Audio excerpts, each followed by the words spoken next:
آپ کی کتاب میں تاج محمد خان کا ذکر ہے جو کہ انڈین ایکٹر شاہ رخ خان کے والد ہیں، اور میں آپ کی یادداشت کو داد دیتا ہوں کہ آپ نے ان کے تمام جو بھائی تھے تاج محمد خان کے، ان تمام بھائیوں کے نام لکھے ہوئے ہیں: میاں محمد، غلام محمد گامہ، اللہ بخش، خان محمد، تاج محمد خان۔ تو آپ نے اس میں کہا ہے کہ ان سب بھائیوں کو خان قیوم کی جو حکومت تھی اس نے جیل میں ڈال دیا۔ کیا وجہ تھی؟ وہ ان کو جیل میں کیوں ڈالتا تھا؟ اس کی ان سے کیا لڑائی تھی؟ بسم اللہ الرحمن الرحیم۔ سب سے پہلے تو میں آپ کا مشکور ہوں، شکر گزار ہوں کہ آپ مجھے بلایا۔ خان قیوم کو ان کے پاس اس وقت 33 سیٹیں تھیں 50 میں سے ہماری پارٹی کے پاس، جی، اور دوسری طرف 17 سیٹیں تھیں۔ تو انہوں نے اس وقت ان کو دعوت دے دی اس نے کیا۔ لیکن آپ کی پارٹی ریفرینڈم تو ہار گئی تھی نا؟ ریفرینڈم تو ہم نے پارٹی نے وہ کیا تھا، بائیکاٹ کیا تھا، ہم نہیں لڑیں گے۔ اچھا، وہ انہوں نے ایک طرفہ ریفرینڈم تھا، ہم نے الیکشن میں حصہ نہیں لیا تھا، ٹھیک ہے، کیونکہ ہم نے کہا بھی الیکشن ہوا ہے، الیکشن میں تو فیصلہ ہو گیا ہے۔ اور کمال یہ ہے، عجیب و غریب مسئلہ ہے کہ جس پاکستان ہے، یہاں پر مسلم لیگ بالکل ہار گئی تھی۔ ہمارے صوبے میں مسلم لیگ ہار گئی، پنجاب میں بھی ہار گئی، سندھ میں بھی ہار گئی تھی۔ ٹھیک ہے، صرف مسلم لیگ جیتی سارے بنگال میں، باقی سب سے ہار گئی تھی۔ لیکن اب جو پاکستان بنا ہے، اس میں لوگوں نے 47 میں ووٹ نہیں دیا تھا، لیکن پھر وہ حکومت بن گئی، جو کچھ وہ ایک لمبی سٹوری ہے، ٹھیک ہے، اس میں نہیں جاتی بات۔ یہی ہے کہ پھر دعوت دی گئی ان کو حکومت، جب انہوں نے حکومت بنائی تو پھر ہمارے والوں نے کچھ جلسے جلوس کیے، اختلاف جو ہوتا ہے جمہوری، اس پر پھر ان کو غصہ آیا، اور انہوں نے پھر انہوں نے کہا کہ میں کچل کے رکھ دوں گا۔ انہوں نے لباباڑہ میں گولی چلائی گئی، لوگوں کو جیلوں میں ڈالا گیا، سینکڑوں لوگ وہاں شہید کیے گئے، اور سب لوگوں کو جیلوں میں ڈالے گئے کہ یہ غدار ہے، ملک دشمن ہے، پاکستان کے دشمن ہے۔ تو اس میں سب کو جیلوں میں ڈالا۔ تو اس میں جو ہمارا یہ شاہ رخ خان کا والد تھا تاج محمد خان، تو اس کے سارے بھائی یہ کانگریس میں تھے۔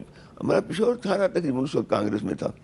تو 37 کی گولی چلی ہے، تو ہمارے پشاور میں، دنیا میں، ہمارے اپنے انڈیا میں ایک بڑی گولی جو چلی ہے امرتسر میں چلی تھی، اور دوسری بڑی گولی چلی ہے وہ پشاور کی ساخانی میں چلی تھی، اور اس میں ہمارے پشاور شہر کے لوگ شہید ہوئے ہیں، جی، باہر سے لوگ نہیں آئے تھے اس وقت۔ صرف 3 مسلم لیگ ہمارے پشاور کے کانگریس کے صدر تھے، جو کانگریس کی پارٹی پر گولی چلی تھی، اس میں جو 3 بندے تھے ہمارے جو پشاور شہر کے رہنے والے تھے، وہ گرفتار ہوئے تھے۔ ایک تھے اللہ بخش یوسفی، سیٹھی غلام ربانی، اور ایک تھے سید لال شاہ بخاری۔ یہ تینوں مسلم لیگ کے لیڈر تھے۔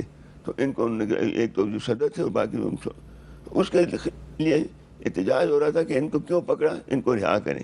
کوئی جھگڑا نہیں تھا، کوئی بندوق نہیں تھی، اور اس نہتے لوگوں پر پھر انہوں نے گولی چلائی۔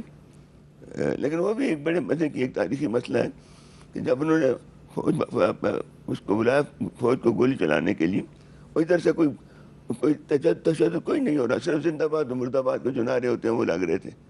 تو اس میں فوج آئی، تو اس میں ڈوگرا فوج آئی تھی، تو انہوں نے ان کو کہا کہ فائر آن، تو انہوں نے انکار کر دیا۔ ان کا ان کے ہاتھ میں تو بندوق نہیں، کچھ نہیں، تو ساتھ ہم آئی قوم، ہم اس وقت فائر نہیں کرتے۔ پھر ان کو واپس کر کے پھر ان کو بلایا گیا گورا فوج کو، پھر گوروں نے جسے تھے انہوں نے گولی چلائی، ٹھیک ہے۔ اور جن لوگوں نے نہیں چلائی تھی ان کو پھر سزائیں یہ ملی۔ تاج محمد خان جو ہے، اس کو خان قیوم نے کیوں تنگ کیا؟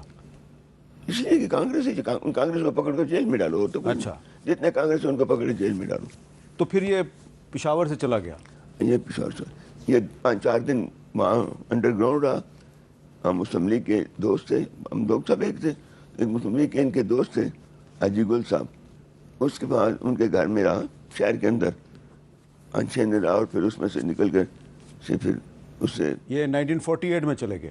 48 میں چلے۔ اچھا، تو پھر آپ نے لکھا ہے کہ لالا یونس تھے جو پہلے سے ہی وہاں پہ موجود تھے جی، دلی میں، تو انہوں نے پھر ان کو لک آفٹر کیا؟ ایسے ہی ہوا جو سمدانی صاحب کے بیٹے تھے؟ جی، سمدانی صاحب کے بیٹے تھے جو؟ سمدانی اچھا، صاحب۔